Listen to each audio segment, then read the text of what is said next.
Hello student, स्वागत है आप सभी का आपके अपने यूट्यूब चैनल में।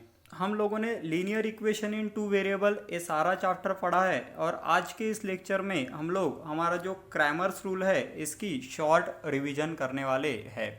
तो जैसे कि हम पढ़ा चुके हैं बच्चों, आप सभी को पता है कि जब भी हम लोग को क्रैमर्स रूल से लीनियर इक्वेशन सॉल्व करने होते हैं तो इक्वेशन कुछ इस तरह से होनी चाहिए। That equation should be in the form of a1x plus b1y is equals to c1 and a2x plus b2y must be equal to c2।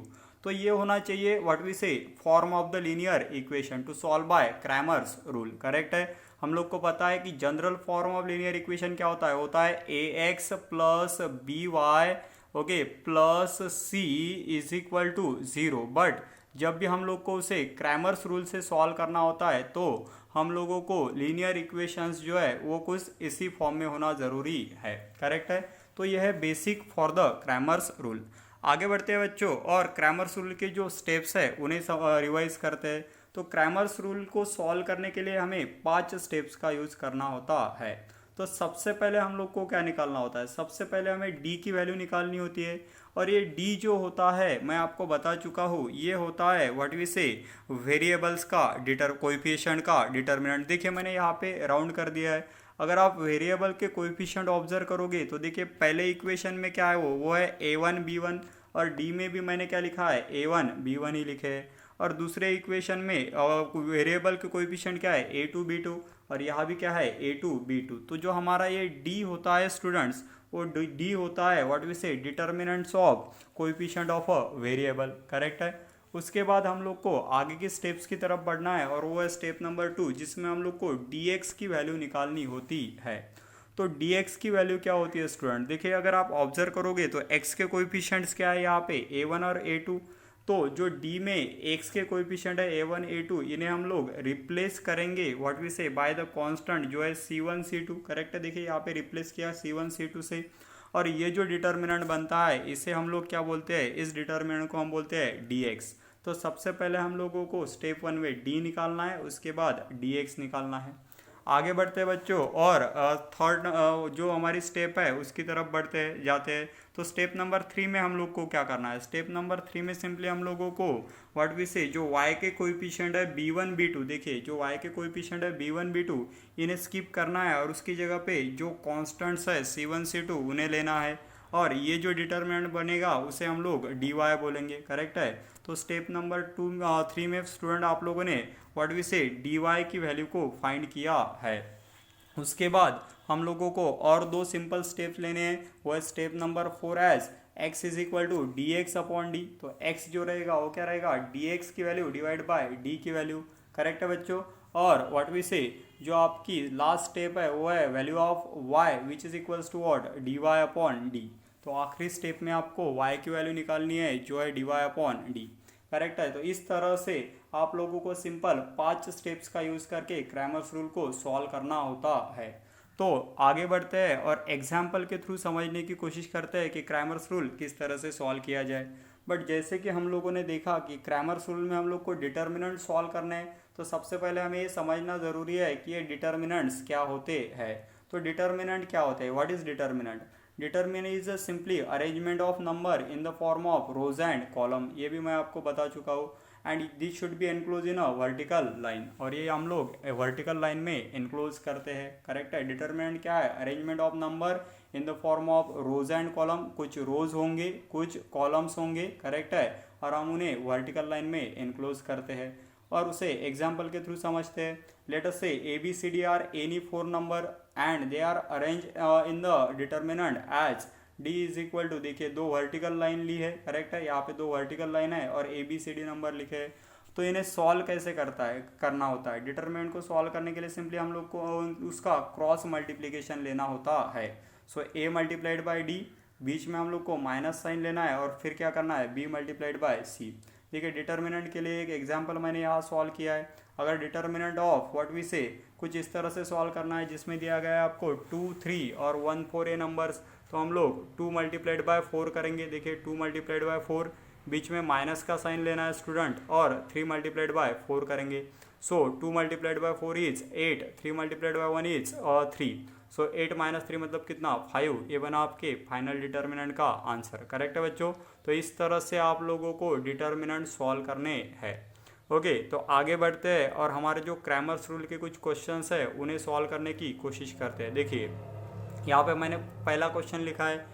क्या है क्वेश्चन में आपके पास? क्वेश्चन में आपके पास है 5x + 2y = 4 and 3x + 2y = 8 solve it by using Cramer's rule. आपको Cramer's rule का use करके इन्हें सॉल्व करने को बोला गया है। तो सबसे पहले आप लोग क्या करोगे, गिवन में दोनों इक्वेशन लिख लीजिए और हम लोग चेक करेंगे क्या ये इक्वेशन स्टैंडर्ड फॉर्म में। देखिए यहाँ पे पहला इक्वेशन जो है उसमें x और y की टर्म है, फिर क्या है कांस्टेंट, तो एक गिवन फॉर्म में है जो स्टैंडर्ड फॉर्म में। वापस से यहाँ भी पहले x की टर्म है, फिर y की टर्म है, फिर इक्वल टू है और फिर कांस्टेंट है। इसका मतलब ये भी हमारे एक्सपेक्टेड फॉर्म में है।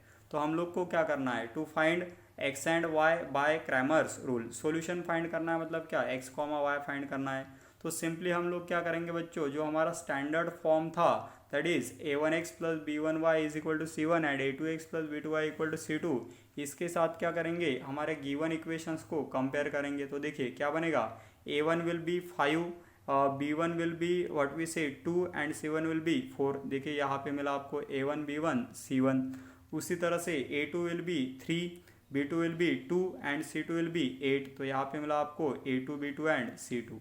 अब आप लोग को क्या करना है, अब आप लोग को 5 स्टेप्स यूज़ करनी है, जिसमें पहली स्टेप क्या होती है, to find value of D.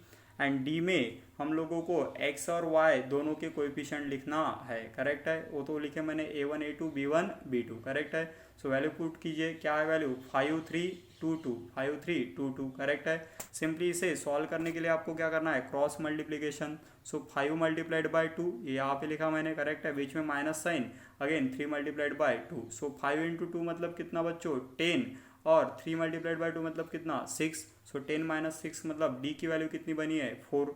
तो इसे आपको नोट डाउन करना है कि डी की वैल्यू कितनी बनी है 4 बनी है। तो आगे बढ़ेंगे बच्चों और दो डिटर्मिनेंट फाइंड करेंगे जिसे हम लोग dx और dy बोलते हैं। तो वो किस तरह से रहेंगे, देखिए आपको दिक्कत ना हो इसलिए मैंने सारी वैल्यूज़ रिपीटली यहाँ पे लिख ली है। इस तरह से वैल्यूज़ आपको मिली थी।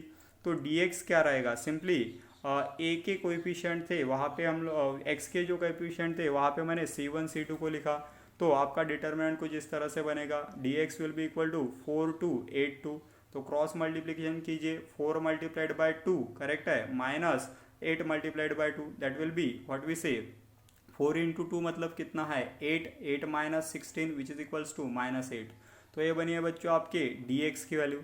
आगे बढ़ते हैं और dy को सॉल्व करने की कोशिश करते हैं। तो dy के लिए सिंपली b1 b2 की जगह पे हम लोग c1 c2 ये वैल्यूज़ लिख लेंगे। तो आपको क्या मिलेगा, आपको मिलेगा dy will be equals to what we say 5 4 3 8। तो क्रॉस मल्टीप्लिकेशन कीजिए, that will be 5 × 8 minus 4 × 2 4 × 3। So 5 × 8 मतलब कितना 5 8 जा 40 माइनस 12। सो 40 - 12 मतलब कितना 28। तो इस तरह से मिला है आपको dy।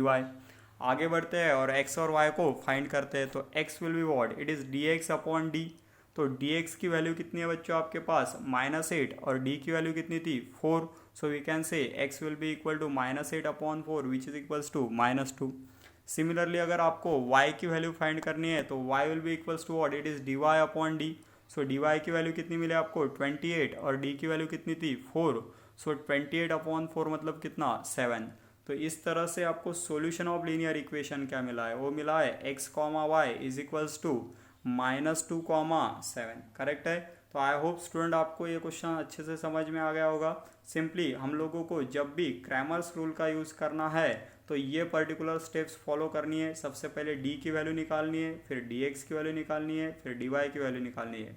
तो उसके लिए एक बार डिटर्मिनेंट्स भी ऑब्जर्व कर लीजिए। d निकालने के लिए आपने x और y दोनों के कोएफिशिएंट लिए, dx निकालने के लिए आप लोगों ने x के कोएफिशिएंट को रिप्लेस किया कांस्टेंट से, दैट इज c1 c2 से। करेक्ट है। और dy की वैल्यू निकालने के लिए व्हाट वी से y के कोएफिशिएंट को रिप्लेस किया कांस्टेंट से, दैट इज c1 c2 से। once you are getting value of d dx and dy, we go for x is equal to dx/d and y is equal to dy/d। तो correct है student, इस तरह से हम लोगों ने हमारे क्रैमर्स रूल की रिवीजन की है। आई होप आपको सारे कंसेप्ट अच्छे से समझ में आ गए होंगे। तो फिलहाल आज के लेक्चर में इतना ही।